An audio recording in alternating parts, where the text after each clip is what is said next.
The Galactic Council chambers buzzed with nervous energy as representatives from 12 civilizations gathered for what they believed would be routine first contact protocols. Ambassador Zethkar of the Vorthak Empire adjusted his ceremonial robes, his four eyes scanning the assembled delegates. The humans had requested this meeting 3 standard cycles ago, and their messages had been polite, diplomatic, even submissive in tone. Such a young species, whispered Counselor Mirax, her crystalline form shimmering with amusement. Only 2,000 years of recorded civilization. They'll likely offer tribute and beg for protection like the others. The massive doors to the chamber slid open with a pneumatic hiss. 3 humans entered, walking with measured steps that seemed almost predatory to those who knew how to look.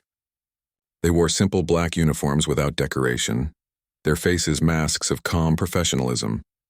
The lead human, a woman with steel gray hair and sharp blue eyes, approached the central podium. Honored council members, she began, her voice carrying clearly through the chamber's acoustics. I am Admiral Sarah Chen of the Terran Federation. Thank you for granting us this audience. Ambassador Zethkar leaned forward, his voice booming through the translation matrix. Welcome, young humans. We understand you seek membership in our galactic community. The process is simple. Submit your military assets for integration, accept our trade regulations, and provide the customary tribute of rare minerals and genetic samples. Admiral Chen's expression didn't change, but something shifted in her posture. The other 2 humans, standing like statues behind her, seemed to tense almost imperceptibly. I'm afraid there's been a misunderstanding, Ambassador. We're not here to request membership. A ripple of confusion swept through the chamber. Counselor Mirax's form flickered with surprise. Then why have you requested this meeting? Surely your primitive species requires our protection from the dangers of space. Protection? Admiral Chen's lips curved into what might have been a smile, but there was no warmth in it. We've been monitoring your communications for the past 50 years. We know about the tribute system, the forced technological limitations you place on younger species, the way you strip worlds of resources while keeping their populations dependent. The temperature in the room seemed to drop. Ambassador Zethkar's tentacles writhed with agitation. You dare to spy on the Galactic Council? This is an act of aggression. No, Admiral Chen replied calmly. This is an intervention. Behind her, one of the human officers touched a device on his wrist. Suddenly, the chamber's main display screens flickered to life, showing real-time feeds from across the galaxy, council member homeworlds, orbital stations, mining operations, all displaying the same shocking sight. Human warships, sleek and deadly, hanging in space like dark promises. How? Gasped Counselor Mirax, her crystalline form now pulsing with alarm. Our sensors detected no fleet movements. Your sensors detected exactly what we wanted them to detect, Admiral Chen explained, her voice never losing its professional tone. We've been preparing for this moment since we first detected your signals. Every mining vessel that entered our space, every diplomatic probe, every supposedly peaceful contact, we studied you. We learned your weaknesses, your technologies, your habits. Ambassador Zethkar struggled to maintain his composure. This is impossible. You're a primitive species. Your technology is centuries behind ours. Admiral Chen nodded toward the screens where human ships continued to appear around council holdings. You're absolutely right. Our technology is different from yours. Less elegant, perhaps, but very, very effective. While you've spent millennia perfecting ways to control and exploit younger civilizations, we've spent our time perfecting ways to kill. The word hung in the air like a physical presence. Several council members shifted uncomfortably in their seats. The concept of warfare had been largely theoretical for so long that many had forgotten its reality. You wouldn't dare, Zethkar sputtered. The combined might of the council is currently being held at gunpoint, Admiral Chen interrupted. Every major population center, every industrial complex, every military installation. We could end your civilizations in the next 30 minutes if we chose to, but we're not here to conquer. We're here to liberate. The chamber erupted in panicked voices as council members began receiving emergency communications from their homeworlds. Reports flooded in of human ships appearing seemingly from nowhere, of weapon signatures unlike anything in their databases, of communication channels being jammed and overridden. Admiral Chen waited for the chaos to die down before continuing. For too long, this galaxy has operated under a system that stifles growth and innovation. You've created a feudal state among the stars, keeping younger species as vassals while you grow fat on their labor and resources. That ends today. What do you want? Counselor Mirax's voice was barely a whisper, her form flickering with terror. A new order, Admiral Chen replied. Free trade between equals. An end to the tribute system, protection for developing civilizations instead of exploitation, and most importantly, the dismantling of your military assets that have enforced this corrupt system for so long. Ambassador Zethkar attempted one last show of defiance. You cannot force an entire galaxy to bow to your demands. Other species will resist. Admiral Chen's cold smile returned. Will they? We've already been in contact with your vassal species. Funny thing about oppressed populations. They tend to welcome liberation. Most of your former subjects are already declaring independence and requesting human protection. The realization hit the council members like a physical blow. Their entire power structure, built on fear and dependency, was crumbling around them. The humans hadn't just planned a military intervention. They had orchestrated a galaxy-wide revolution. You have 48 hours to begin implementing our requirements, Admiral Chen announced, turning to leave. After that, we'll start choosing for you. And trust me, you won't like our choices nearly as much as your own. As the three humans walked toward the chamber doors, Admiral Chen paused and looked back at the stunned council members. Oh, and one more thing. The age of human diplomacy is over. Welcome to the age of human justice. The doors closed behind them with a final ominous hiss, leaving the once mighty Galactic Council to contemplate their new reality. The emergency session of the Galactic Council convened 18 hours after Admiral Chen's ultimatum. The atmosphere in the chamber was thick with desperation and barely controlled panic. Ambassador Zethkar's usual commanding presence had withered into nervous twitches, while Counselor Mirax's crystalline form flickered erratically between colors of fear and rage. The reports are confirmed, announced General Korax of the Hegemony Defense Force, his reptilian features grim. Human vessels have established blockades around every major council world. Our own ships? They won't respond to our commands. Something has compromised our command networks. Impossible, hissed Counselor Vex, her serpentine form coiled tightly around her delegation chair. Our encryption protocols are quantum-level secure. No primitive species could breach them. Admiral Chen's voice suddenly filled the chamber, transmitted through speakers that shouldn't have been able to receive external signals. Actually, Counselor Vex, your encryption is quite impressive.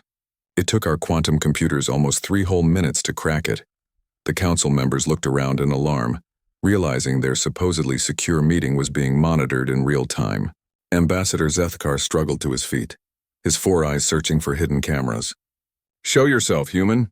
Face us with honor. A holographic projection materialized in the center of the chamber. Admiral Chen appeared, but she wasn't alone. Standing beside her was a tall, scarred human male in military dress, and behind them, the interior of what was clearly a warship's bridge bustled with activity. Allow me to introduce Captain Marcus Torres, Admiral Chen said calmly. He's been monitoring your discussion from orbit aboard the TFS Retribution. Fascinating tactical insights, by the way. You're already planning to scatter your fleets to remote systems and wage guerrilla warfare. Captain Torres stepped forward, his voice carrying the weight of authority. Except your fleets aren't scattering anywhere. We've been tracking every ship movement for the past 6 months. Your secret rallying points? We're already there. Your hidden supply caches? Cataloged and tagged. Your emergency protocols? We wrote half of them ourselves through your compromised networks. Counselor Mirax's form pulsed with indignation. You've been manipulating our systems for months? This is an act of war. No, Admiral Chen corrected, this is what competent intelligence work looks like. While you were content to coast on your technological superiority and political dominance, we were studying every aspect of your civilization. Every communication relay, every trade route, every military installation. The hologram shifted, displaying a 3-dimensional map of the galaxy.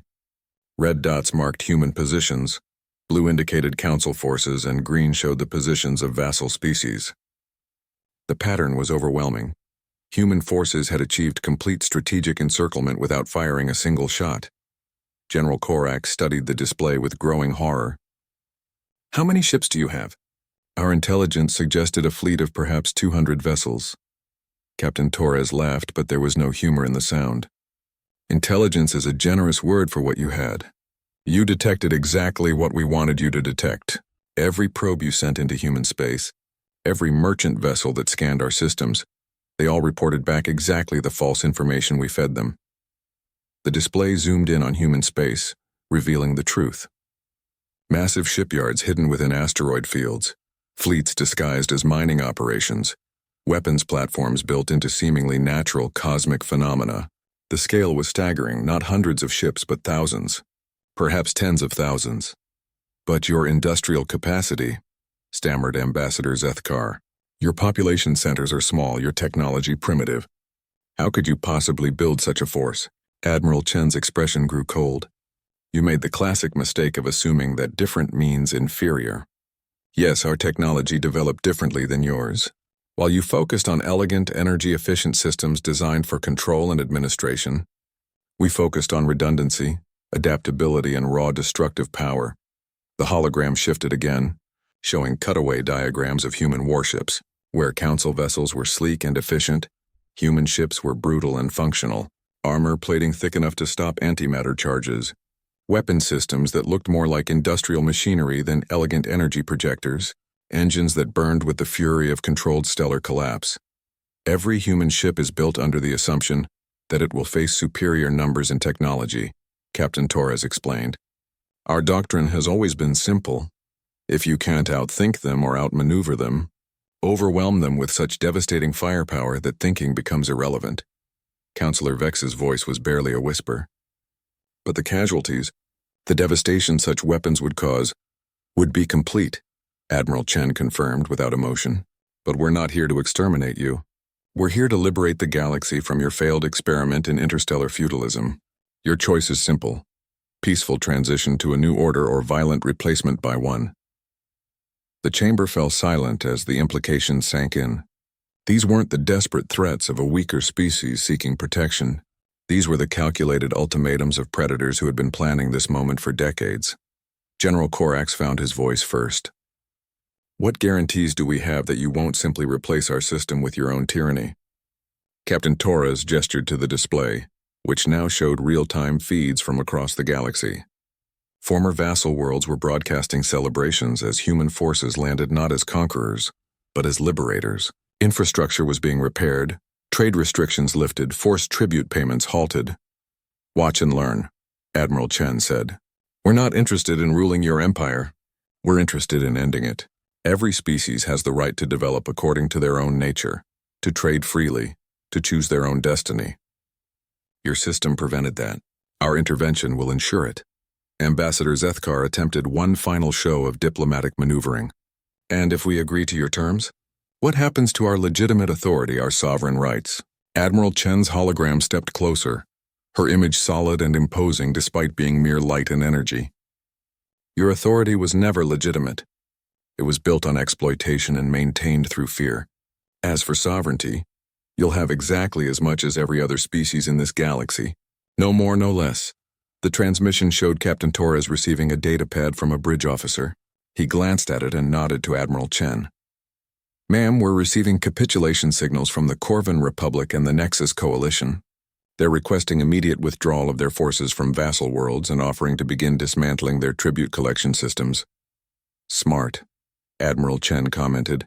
They understand that resistance is futile and cooperation benefits everyone. She turned back to the remaining council members. You have 30 hours remaining. I suggest you use them wisely.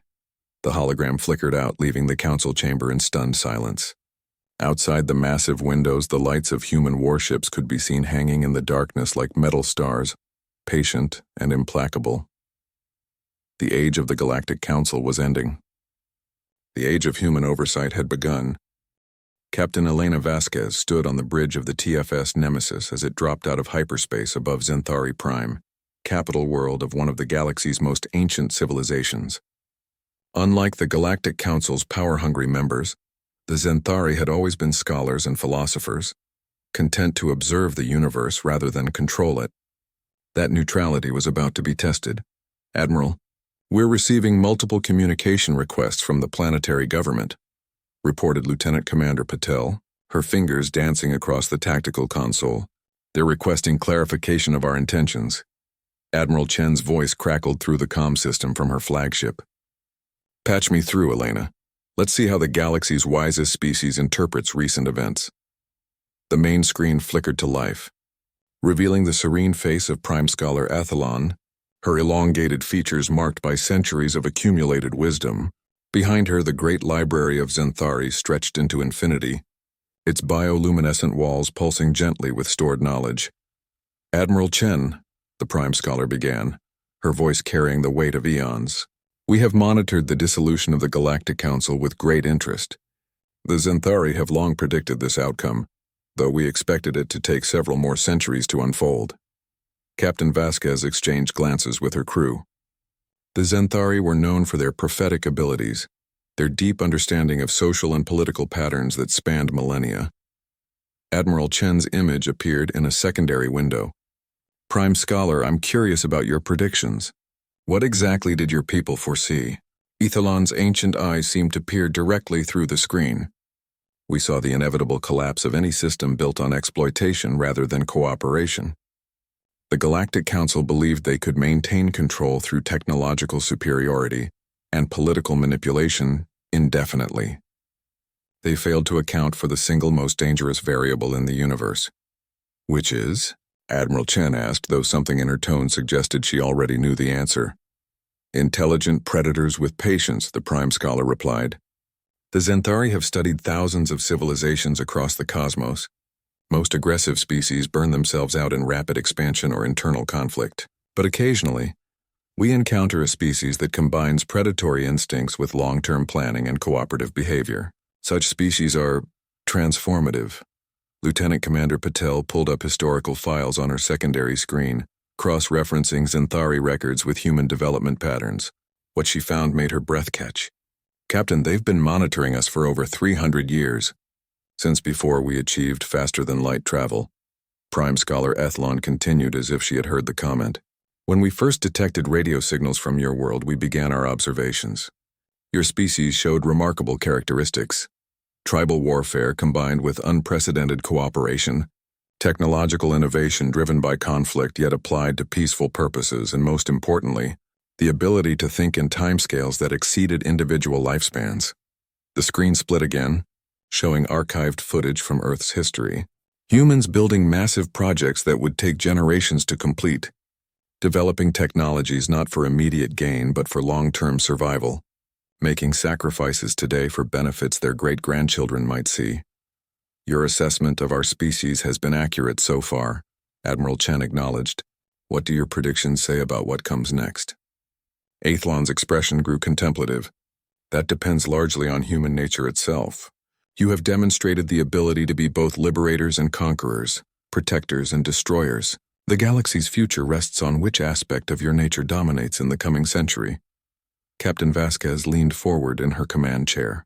Prime Scholar, with respect, we didn't come here for philosophical discussion. The Zenthari maintain the galaxy's most comprehensive database of species, civilizations, and historical patterns. We need that information to ensure a smooth transition. You need it to ensure control, Ethelon corrected gently. Which brings us to the crucial question. What are humanity's true intentions for the galaxy? The bridge fell silent. It was a question that cut to the heart of everything they were doing. Admiral Chen's pause before responding spoke volumes. To create a system where species can develop freely without exploitation or interference, she finally said. To end the cycle of stronger civilizations preying on weaker ones. A noble goal, the Prime Scholar mused. But history shows us that those who overthrow tyrants often become tyrants themselves, believing their own benevolent intentions justify any action. How will humanity avoid this pattern? Lieutenant Commander Patel looked up from her console. Ma'am, we're receiving reports from across the galaxy. The liberation of vassal worlds is proceeding ahead of schedule, but we're also getting resistance from some independent systems who fear human dominance will be worse than council oversight. Ethlon's eyes brightened with interest.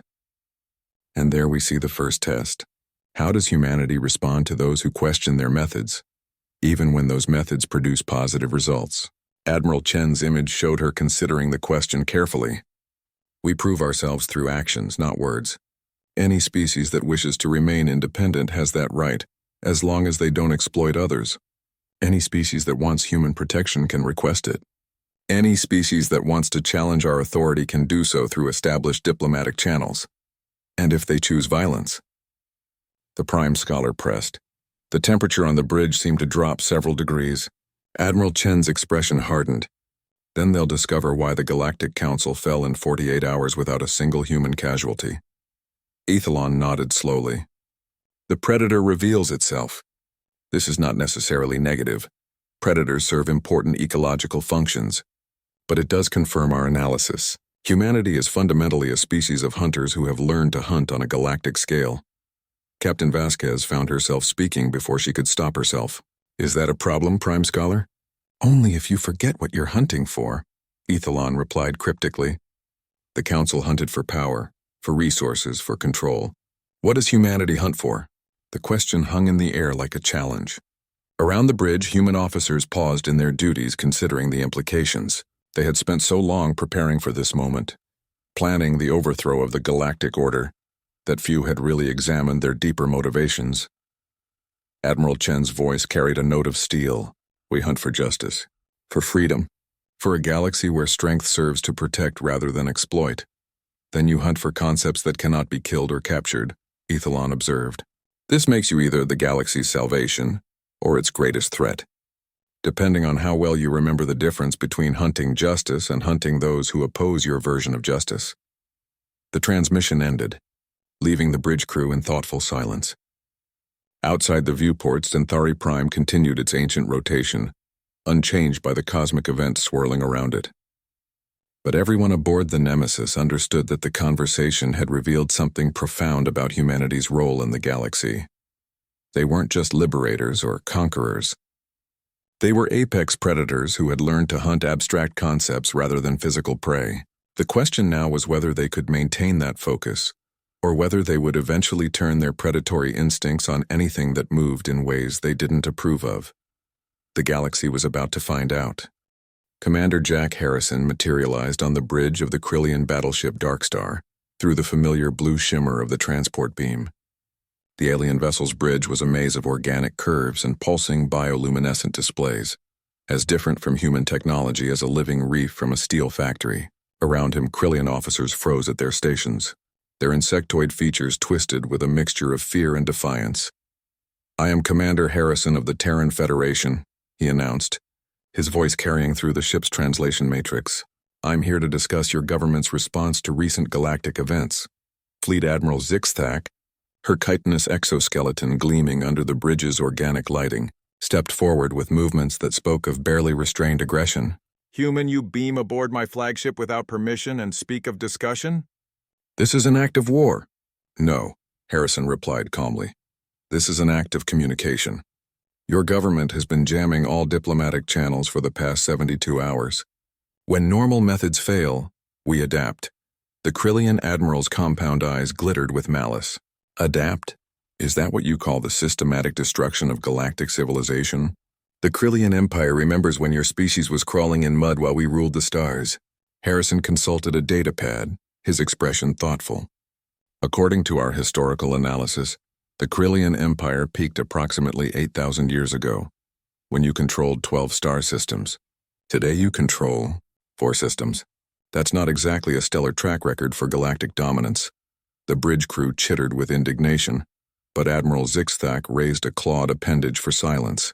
Mock us if you will, human, but we have survived the rise and fall of a dozen galactic powers. We will survive your brief moment of dominance as well. Survive? Harrison looked genuinely puzzled. Admiral, I think there's been a fundamental misunderstanding. We're not here to threaten your survival. We're here to offer you something the Galactic Council never did. Actual independence. The Krillian Admiral's mandibles clicked with suspicion. Explain. Harrison gestured to the main display, which flickered to life, showing a detailed breakdown of Krillian Council relations over the past millennium. For the last 1,000 years, your empire has paid tribute to the Council in the form of rare biometals extracted from your homeworld's crust. In exchange, you received protection and limited trading rights. Standard Council policy, Admiral Zixthak replied, though her tone suggested growing unease. Standard exploitation, Harrison corrected. Your biometal deposits are nearly exhausted. The Council knew this and was planning to relocate your entire population to orbital habitats while strip mining your homeworld. They were going to inform you of this decision next cycle. The bridge fell silent except for the organic hum of Krillian technology. Admiral Zixthak's exoskeleton darkened with shock. Impossible. The Council guaranteed our territorial sovereignty and perpetuity. Harrison's datapad chimed softly. I'm transmitting the actual Council documents to your computers now. You'll find the mining permits were already issued to Vorthak Industrial Combines. Your relocation camps, temporary housing facilities, were already under construction in the Outer Rim. The main display filled with official Council documentation, each stamp and signature a nail in the coffin of Krillian trust. Admiral Zixthak studied the data, her compound eyes scanning rapidly through hundreds of pages of bureaucratic betrayal. Why show us this? She asked finally, her voice hollow. What do you gain by revealing Council treachery? Because we need you to understand what you're really choosing between, Harrison explained. The Council offered you slavery disguised as protection. We're offering you something much simpler, the chance to be left alone. One of the Krillian officers, a younger female with bright green markings, spoke up from her station. And the price for this? Independence? Harrison smiled, and for the first time, there was genuine warmth in the expression. There is no price. That's the point. You want to mine your own worlds? Go ahead. You want to trade with other species? We'll provide introductions. You want to develop new technologies? We'll share research databases. You want nothing to do with any of us? That's fine too. Admiral Zixthak's claws scraped against the bridge's biometal railings. Nothing is free, human. What do you truly want from us? Honestly, nothing, Harrison replied. The Krillian Empire poses no threat to galactic stability, engages in no exploitation of weaker species, and has been minding its own business for millennia. From our perspective, you're the ideal neighbor, completely uninteresting.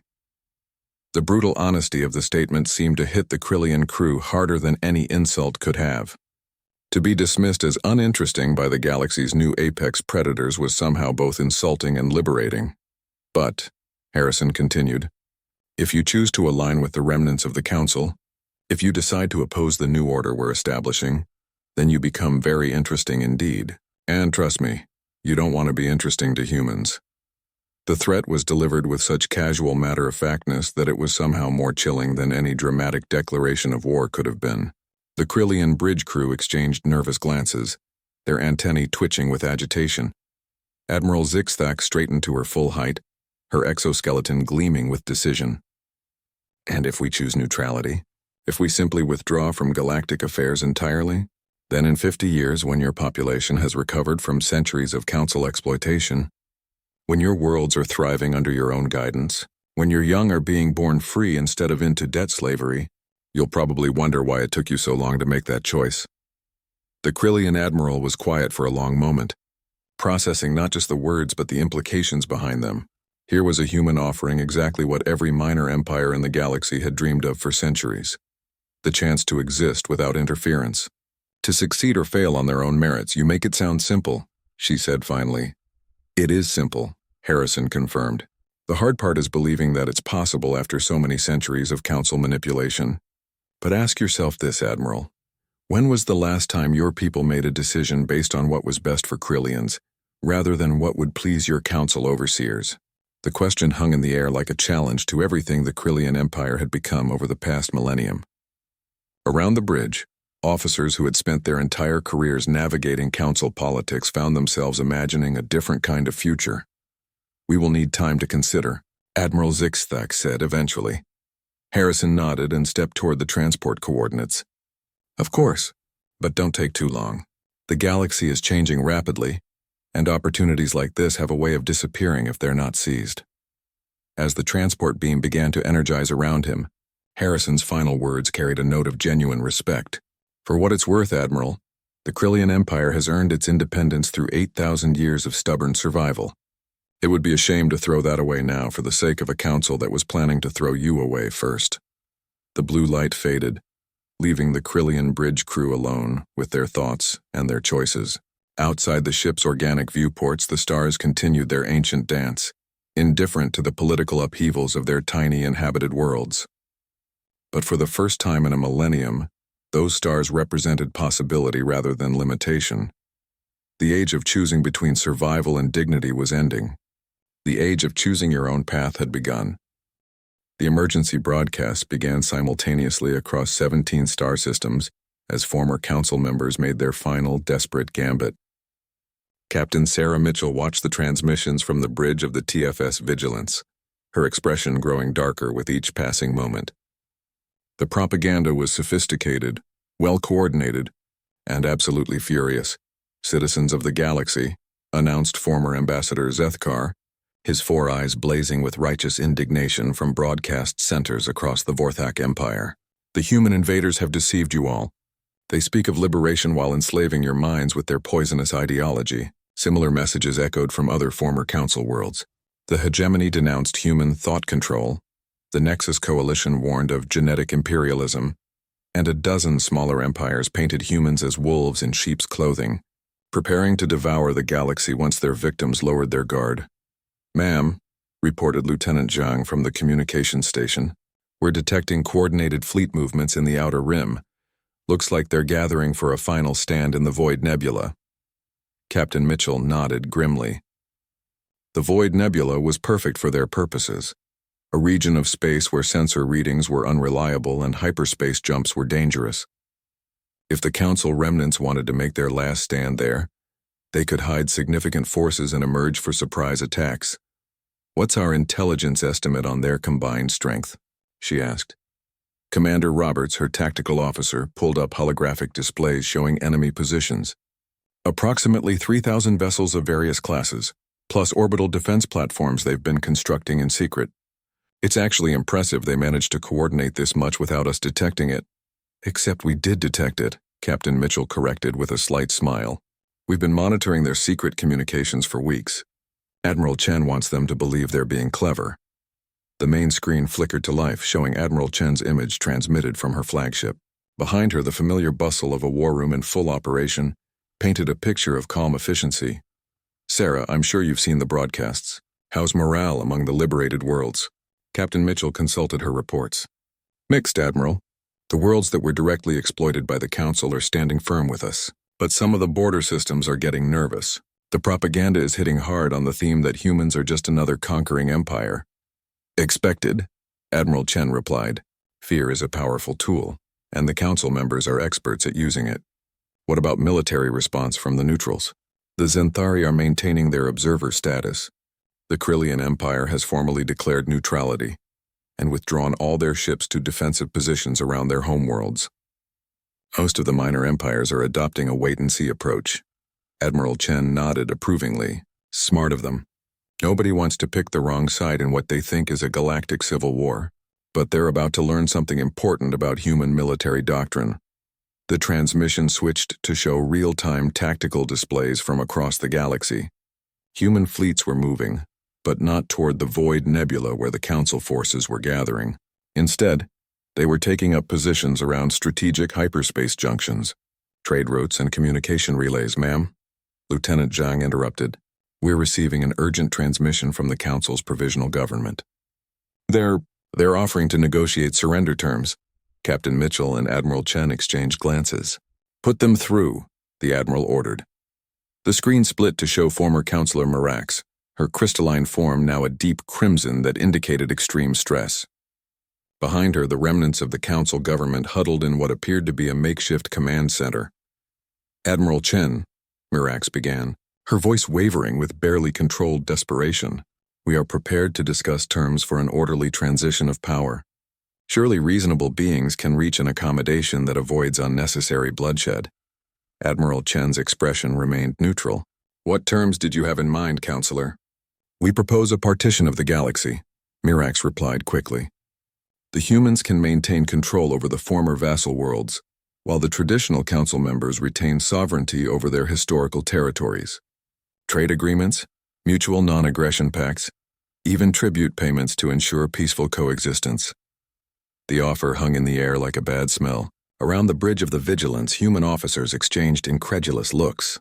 Even in defeat, the Council was trying to maintain some version of their old system. Admiral Chen's response was delivered in the same tone she might use to discuss the weather. Counselor Mirax, I believe you fundamentally misunderstood our position. We're not here to negotiate with you. We're here to replace you. But surely, Mirax began desperately. Let me be clear, Admiral Chen interrupted. You had centuries to prove that your system could govern the galaxy justly and fairly. Instead, you created a feudal nightmare that kept billions in poverty while you grew rich on their suffering. That experiment has failed, and we're ending it. Mirax's form flickered through several colors of panic. But the fleet we've assembled is trapped, Admiral Chen finished calmly. While you were busy gathering your forces in the Void Nebula, we've been quietly positioning ourselves at every hyperspace exit point. You can't leave that nebula without running directly into our guns. You can't receive supplies because we control the trade routes, and you can't communicate with potential allies because we're jamming every transmission. The tactical display updated to show the true scope of human positioning. The Council's secret fleet wasn't hidden in a nebula sanctuary, it was trapped in a stellar prison with human warships blocking every possible escape route. Captain Mitchell found herself impressed, despite knowing the plan in advance. It's not a siege, it's a mousehole, she murmured to Commander Roberts. What was that?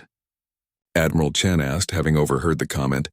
Nothing, ma'am, just admiring the tactical elegance. They thought they were being clever by hiding in the nebula, but we turned their cleverness into a trap. Counselor Mirax's transmission grew increasingly frantic. This is madness. You're forcing us into a corner. We'll have no choice but to fight. You always have a choice, Admiral Chen replied. You can order your fleets to stand down, submit to war crimes tribunals for your centuries of exploitation, and spend your remaining years in comfortable exile. Or you can choose to fight a battle you cannot win against an enemy that has already demonstrated superior strategy, technology, and coordination. The transmission from the Void Nebula began breaking up as desperate Council forces attempted to boost their signal strength. Through the static, Mirax's voice carried a note of genuine confusion. Why won't you just take what you want and leave us in peace? Why must you destroy everything we've built? Admiral Chen's expression softened slightly, showing perhaps the first trace of genuine emotion in the entire conversation. Because what you built was a machine designed to create suffering. It doesn't matter who operates that machine, the result is always the same. The only way to ensure it never hurts anyone again is to dismantle it completely. The transmission cut out, leaving the bridge in thoughtful silence. Outside the viewports, the stars continued their eternal dance. But everyone aboard the Vigilance understood they were witnessing a pivotal moment in galactic history. Ma'am, Lieutenant Zhang reported, we're receiving surrender signals from scattered Council positions across the galaxy.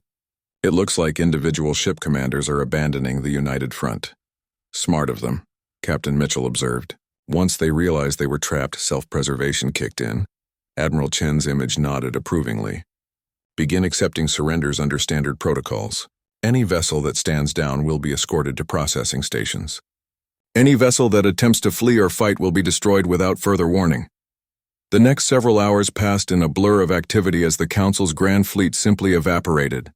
Ship after ship broke ranks and surrendered rather than face certain destruction in a hopeless battle. By the time the last holdouts in the Void Nebula finally capitulated, the Council's military power had been completely neutralized without the loss of a single human life. Is it always this anticlimactic? Lieutenant Zhang asked as they processed the final surrender documents. Captain Mitchell considered the question. Overwhelming force applied with surgical precision usually is. The goal was never to create dramatic space battles. It was to end a corrupt system as efficiently as possible. Admiral Chen's final transmission of the day carried a note of satisfied conclusion. The Galactic Council is officially dissolved. All former Council territories are now under Terran Federation oversight, pending the establishment of legitimate self-governance. Any species that wishes to leave the new system is free to do so. Any species that wishes to join us as equals is welcome. As the Vigilance set course for its next assignment, Captain Mitchell reflected on the day's events. They had just witnessed the end of a galactic empire that had ruled for millennia, toppled not through years of bloody warfare but through superior planning and the simple application of overwhelming force at precisely the right moment. It was, she realized, a very human way to solve a Permi. 5 years had passed since the fall of the Galactic Council, and Captain Elena Vasquez stood on the observation deck of the TFS Horizon, watching the completion of the galaxy's most ambitious project. Below them, the massive space station known as Haven's Gate was finishing.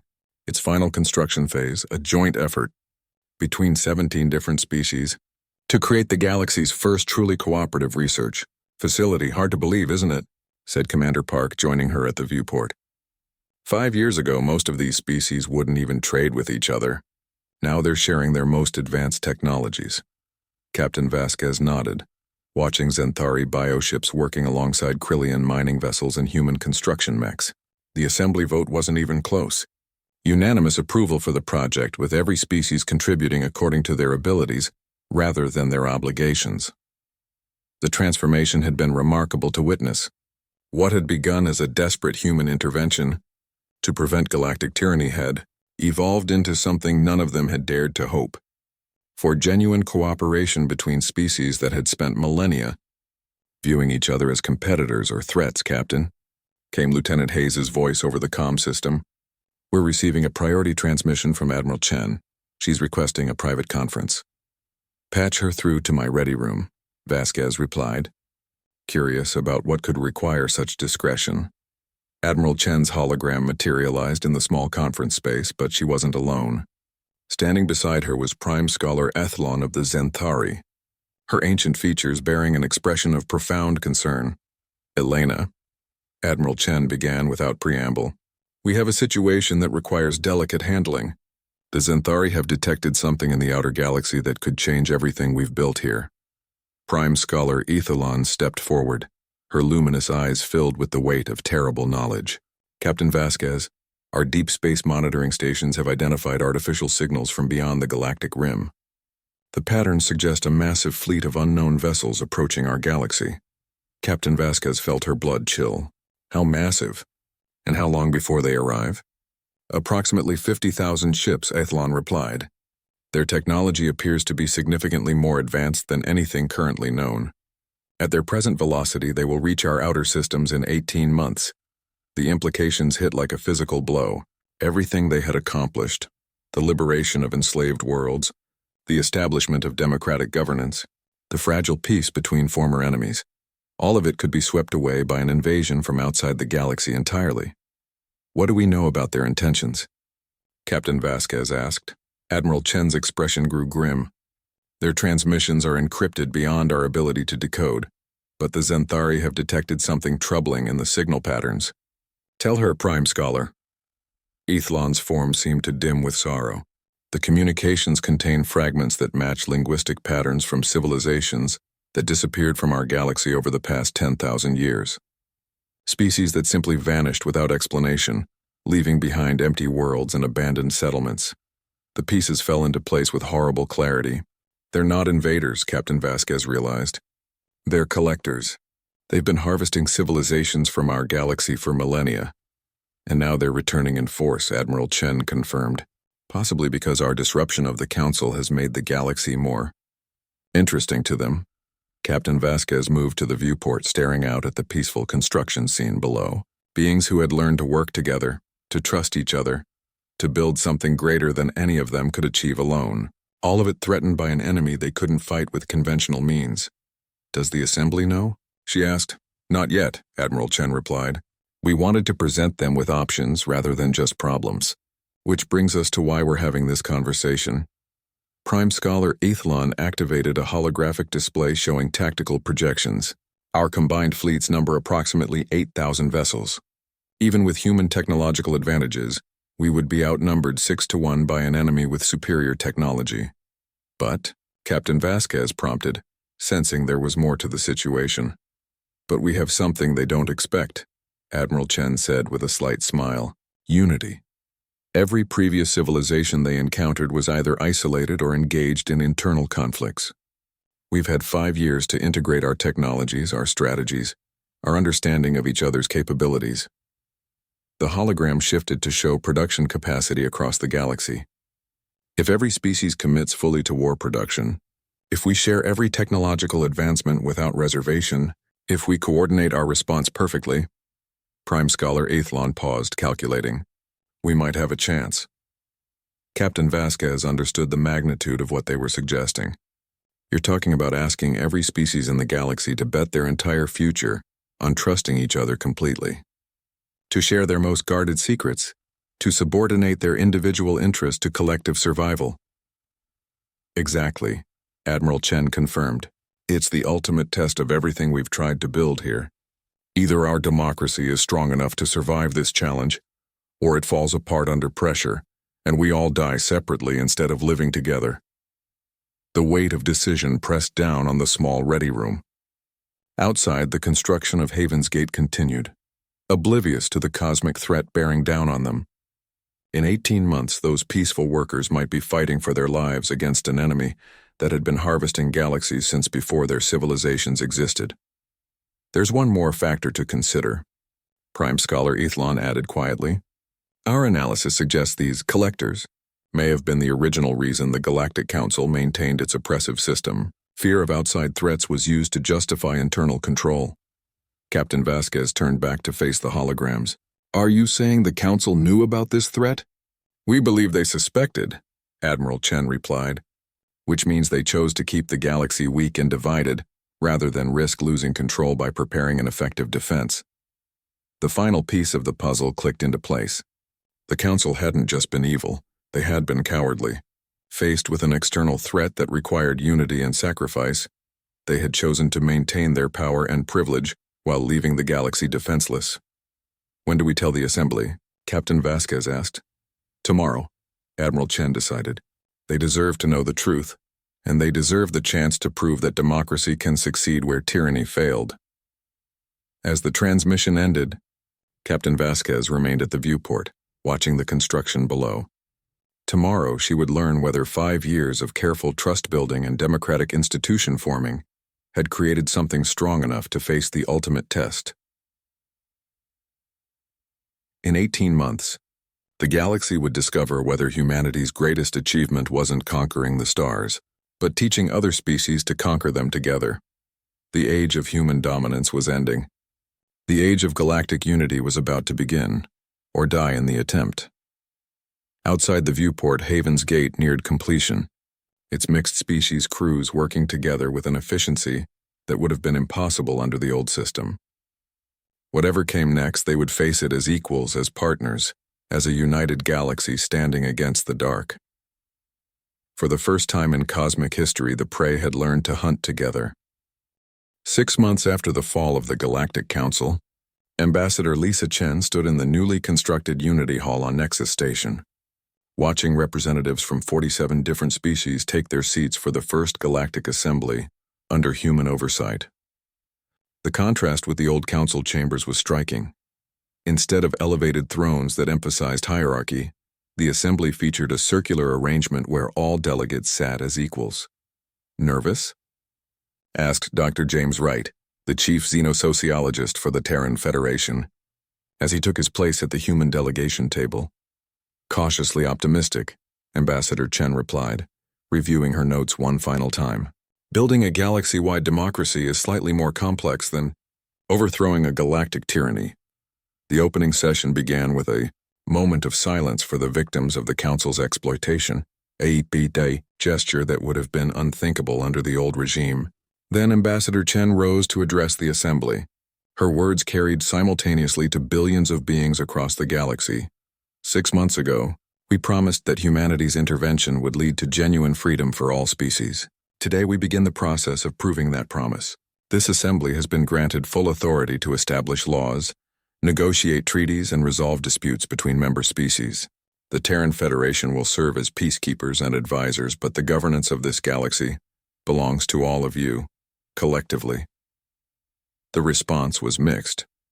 Some delegates, particularly from former vassal worlds, erupted in enthusiastic approval. Others, representing species that had benefited from the old system, remained skeptically silent. A few openly scowled at the presumption that humans could simply declare a new galactic order and expect it to work. The first speaker was Delegate Korth of the Regelian Republic, a species that had maintained uncomfortable neutrality throughout the transition. His translated voice carried notes of barely controlled irritation. Ambassador Chen speaks of freedom and self-governance, but we cannot ignore the obvious contradiction. This assembly exists because humans destroyed the previous government through superior force. How are we to believe that our decisions here have any meaning when human warships patrol every system? The challenge was expected, but no less significant for its predictability.